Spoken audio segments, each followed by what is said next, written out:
श्रीमद् भागवत महापुराण का महात्म मैं आपको बताता हूँ।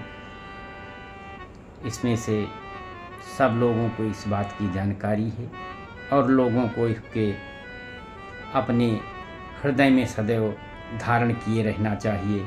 इसलिए बार बार इसको कहने, सुनने और पढ़ने की ज़रूरत है।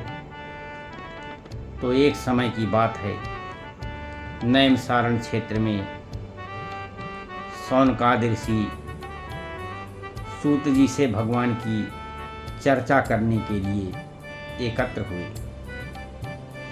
शौनकादि ऋषि बोले कि हे सूत जी, कृपा करके कोई ऐसा उपाय बताइए जिसके करने से मनुष्य इस लोक के आवागमन से छुटकारा पा करके मोक्ष को प्राप्त हो सके।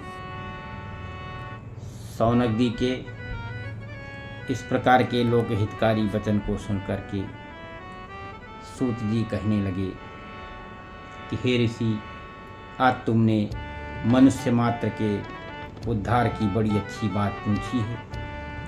कलयुग में श्रीमद् भागवत की कथा ही मोक्ष को देने वाली है, जिसका वर्णन सुखदेव जी ने राजा परीक्षित से किया था और राजा परीक्षित ने उसको सुनने मात्र से मोक्ष को प्राप्त किया।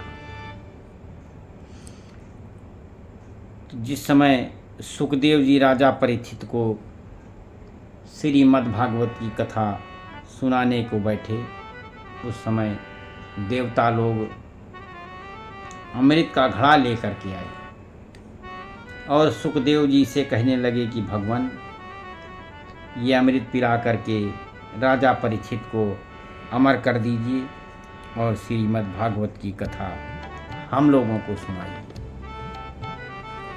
देवताओं के इस प्रकार के वचन को सुन करके सुखदेव जी कहने लगे कि कहाँ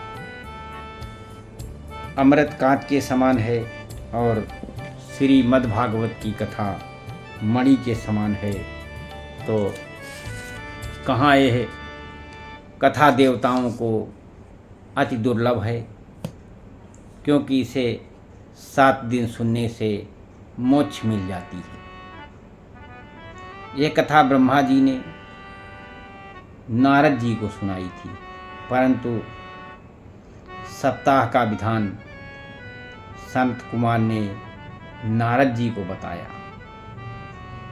वही प्रसंग मैं यहाँ पर आपके सामने भी रख रहा हूँ, तो आप लोग उसे ध्यान से सुनिए और उसका रसपान करने के साथ उसका प्रभाव का भी मन में अनुभव करिए। एक समय की बात है कि सनक सनंदन, सनत कुमार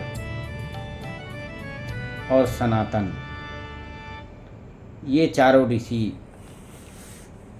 सत्संग करने के लिए बद्रिकाश्रम बद्रीनाथ आए और उस समय वहाँ उन्होंने नारद जी को आते हुए देखा।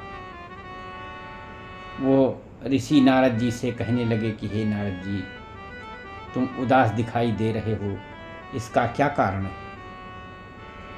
नारद जी कहने लगे कि हे प्रभु, मैं मृत्युलोक का चारों तरफ घूम करके आया हूँ और वहाँ मैंने सभी लोगों को रोग शोक धन से दुखी हो करके देख करके मेरे मन में अति दया आई और मैं यहाँ घूमता हुआ जब मथुरा में जमुना जी के तट पर आया तो मैंने देखा कि एक वहाँ पर सुंदर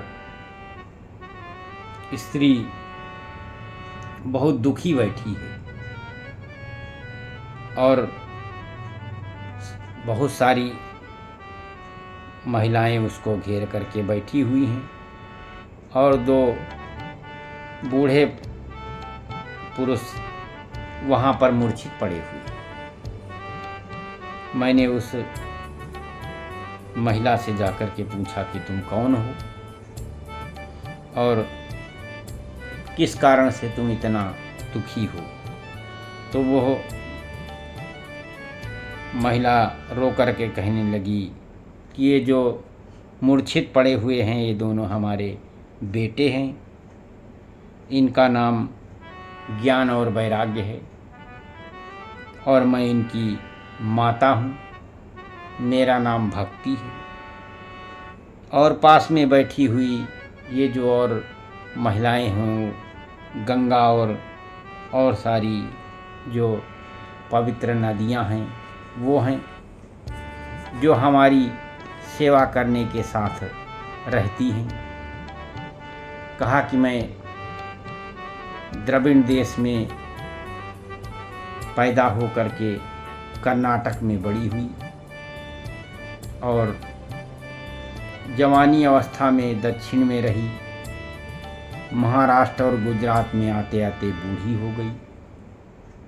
अब मैं यहाँ आकर के फिर से जवान हो गई हूँ, परंतु मेरे ये बूढ़े पुत्र मूर्छित पड़े हुए हैं, मैं इन्हीं के दुख से बहुत दुखी हो रही हूँ। माता जवान हो और उनके पुत्र बूढ़े हों तो ये संसार का उल्टा नियम हो गया। तो इस पे नारद जी बहुत चिंतित हुए। उन्होंने भक्ति से कहा कि इस समय कलयुग के प्रभाव से सब स्वार्थी हो गए, ज्ञान और वैराग्य में अब कोई श्रद्धा नहीं रखता, इस कारण तुम्हारे ये जो बेटे हैं उनकी यह खराब दशा हुई है। लेकिन यह मथुरा ब्रज की भूमि है, यहाँ भगवान सदैव निवास करते, इसी कारण तुम यहाँ आकर के वृद्ध से जवान हो गई हो। अब अपने हृदय की चिंता को छोड़ दो। इस क्षेत्र के निवासी कलयुग में